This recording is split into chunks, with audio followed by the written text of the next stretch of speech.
लेकिन इसको हम दो तीन तरीके से देखें। पहली बार चीन दुनिया में किसी भी देश के साथ सीमा विवाद पर विक्टिम कार्ड प्ले कर रहा है, यानी खुद को वो पीड़ित साबित करने की कोशिश कर रहा है। ये पहली बार हुआ है किसी भी देश के साथ विवाद में। आज तक चीन ने खुद को पीड़ित नहीं साबित किया, बहुत एग्रेसिव उसकी पॉलिसी रहती है। दूसरी जो बड़ी चीज है कि जब आप इस तरह का विक्टिम कार्ड प्ले करते हैं तो आप क्या बताते हैं? आप बताते हैं कि देखिए उस देश के प्रधानमंत्री ने आज जब उनकी स्वाधीनता का दिन है तो आज वो इस तरह से बात कर रहे हैं।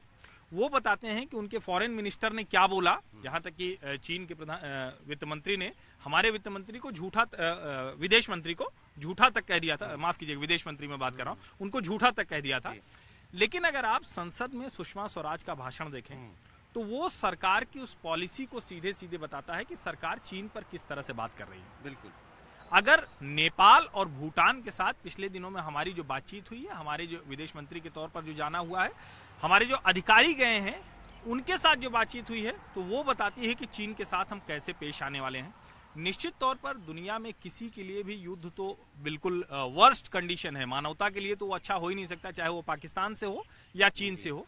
लेकिन इतना जरूर है कि चीन की एक जो अधिनायकवाद वाली पॉलिसी थी, एक जो ऐसी नीति थी कि हम जिसको चाहे उसको दबा के, और वो साबित किया है उन्होंने अपने पड़ोसी सीमाओं पे जैसे वो घुसते गए, यहाँ तक कि हिंदुस्तान की भी जमीन पर उनका कब्जा है।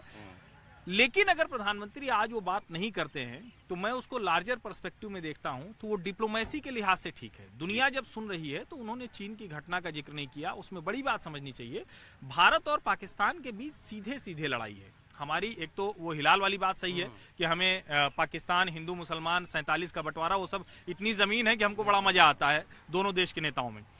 चीन के साथ हमारा सीधा कोई डोकलाम के मामले में सीधा कोई विवाद नहीं है। ये एक तीसरा देश है जिसकी अपनी स्वतंत्र संप्रभुता है। वहां पर जो भी बयान बड़ा आएगा वो भूटान की तरफ से आना चाहिए।